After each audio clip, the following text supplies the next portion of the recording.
बिस्मिल्लाहिर्रहमानिर्रहीम। देखिए अनीका, ये पूरी टेन्योर जो इस हुकूमत का है वो 1.25 साल से 1 साल 4 महीने का टेन्योर है।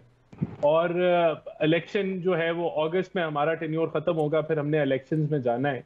तो कोई भी हुकूमत इतने छोटे टेन्योर के अंदर बिजली महंगी नहीं करेगी, गैस महंगी नहीं करेगी, पेट्रोल महंगा नहीं करेगी, सब्सिडीज मुख्तलिफ सेक्टर से खत्म नहीं करेगी। लेकिन हमने ये सब कुछ किया तो जाहिर सी बात है, ये जानते हुए कि हमें कोई सियासी मुफाद नहीं होगा इन चीजों से, किसी को भी नहीं होता। ये हमने इसलिए किया कि अगर ना करते तो मुल्क दिवालिया हो जाता। तो अल्हम्दुलिल्लाह हमने इस मुल्क को दिवालिया नहीं होने दिया। आईएमएफ के मुआहदे को हमने बहाल किया और अभी जो 9th रिव्यू है उसमें ताखीर जरूर है, लेकिन इंशाल्लाह वो मुकम्मल होगा। तो सब कुछ जो हमने किया, हमने हकीकतन उस गंद को साफ करने की कोशिश की जो पिछले 4 सालों में पड़ा। और जिसने देखे ना, ये मुल्क, ये ऑयल प्रोड्यूसिंग मुल्क तो नहीं है, लेकिन यहाँ एक हुकूमत ने, एक वजीर आजम ने पेट्रोल पे पहली दफा पाकिस्तान की 75 साल तारीख में सब्सिडी दे दी कि हुकूमत पाकिस्तान अपनी जेब से फी लीटर अवाम को जो है वो सस्ता पेट्रोल देगा। तो इस तरह के फैसलों से, जहां टैक्स का जो कलेक्शन का रेट था ये सारे फैसले, जीडीपी लेकिन के राणा साहब लिहाज मसला से, ये था कि आपके सामने थे जब आपने हुकूमत ली थी, और मुझे याद है मैं खुद पार्लियामेंट में उस टाइम पर नहीं तो मौजूद थी। बिल्कुल ये सारी चीजें आप लोगों को मौजूद थी, इसलिए ये एक्सक्यूज नहीं हो सकता। क्योंकि डार साहब आए थे, उन्होंने कहा था डॉलर तो 200 से नीचे जाएगा, अब वो 300 को छूने लगे, और उधर नवाज शरीफ साहब कह रहे हैं 500 तक भी जा सकता है। यानी अवाम के ऊपर सर मुंडाते ही ओले पड़ गए।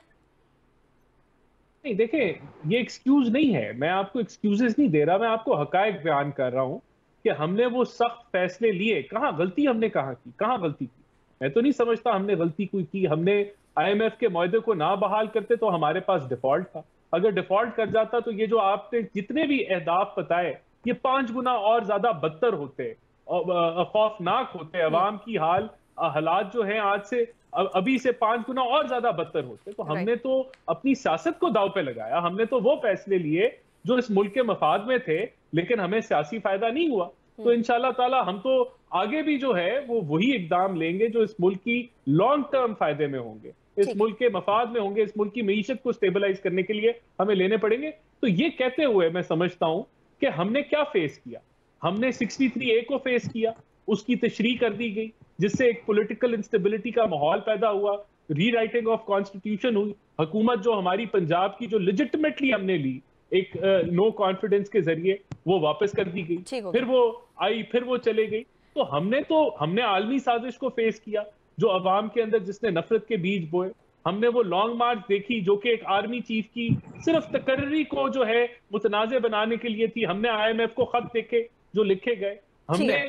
तो यहाँ इस मुल्क के अंदर ये जो पोलराइज्ड माहौल है, जहां असेंबलियां डिसॉल्व अब कर दी गई, एक एक फर्द वाहिद की ख्वाहिशात के ऊपर के वो मुल्क के अंदर इकोनॉमिक और पॉलिटिकल स्टेबिलिटी नहीं आने देना चाह रहा था। तो हमने इस आपने कहा कि 11-14 आपने वो महीने म्यूजिक में फेस जहां, किया। देखिए बात ये है कि हमने आपस में मिलकर बैठ के तो इलेक्शन की डेट डिसाइड नहीं करनी। जो इस पे जरूर अगर बातचीत हो जाए तो हम वो सजेशन दे सकते हैं। अगर मिसाल के तौर पे कंसेंसस हो भी जाए तो हम सजेशन दे सकते हैं ईसीपी को। लेकिन ईसीपी ने तो डेट अनाउंस कर दी अक्टूबर की जो है, और उसके बाद सुप्रीम कोर्ट ने जो इंटरवेंशन की वो एक माइनॉरिटी के फैसले के राणा साहब, जरिए की, ईसीपी तो वो आपसे तो पैसे वैलिड मांग नहीं। रहे हैं और पैसे मिलने के कोई इम्कानात नहीं है, तो अथॉरिटी तो आपके पास अच्छी खासी है, चाहे डेट ईसीपी ने डिसाइड करनी हो, लेकिन अथॉरिटी तो अल्टीमेटली गवर्नमेंट के पास है। आर्टिकल 220 के हिसाब से आप हैं तो बाउंड, लेकिन हम हुकूमत को बहुत सारी चीजें कॉन्स्टिट्यूशन के अलावा भी होते हुए देख रहे हैं। देखिए अनीका, जो पैसों की बात है ना, पैसे ये बजटेड नहीं थे। जब ये बजट बनाया गया तो ये 2 सूबों के इलेक्शन का अंदाजा नहीं था कि इस साल में होंगे। अब इन्होंने पैसे मांगे हैं तो हमने वो जो मनी बिल है वो टेबल कर दिया है, यानी कि नेशनल असेंबली में भी कर दिया है, सेनेट में भी कर दिया। अब देखते हैं कि पार्लियामेंट इसकी इजाजत देती है या नहीं देती। ये आने वाले चंद दिनों के अंदर ये चीज क्लियर हो जाएगी। अगर इजाजत मिल गई तो हम वो पैसे इशू कर देंगे। अगर पार्लियामेंट ने रिजेक्ट कर दिया मनी बिल तो फिर जाहिर सी बात है हम फिर पैसे नहीं दे पाएंगे। Just before I go towards the end of this segment, तो फिर हम ना ही समझे राणा साहब, कुछ तो पार्लियामेंट भी पार्लियामेंट आपकी, डिसाइड इत्तेहादी भी करेगी ना। मैं आपके, तो नहीं देखें पार्लियामेंट आपकी की बिल जो मुस्कुराहट है, सब कुछ बता रही है राणा नहीं साहब। नहीं, लेकिन मुस्कुराहट से, लेकिन डिसाइड तो पार्लियामेंट है करना है ना। तो पार्लियामेंट फैसला चंद दिनों में कर देगी। अगर उसको लगा कि पैसे दिए पार्लियामेंट भी जा आपकी, सकते हैं तो वो इत्तेहादी भी फैसला आपके। हम तो फिर आप खुद ही समझ जाएंगे क्या फैसला ले जी। होगा।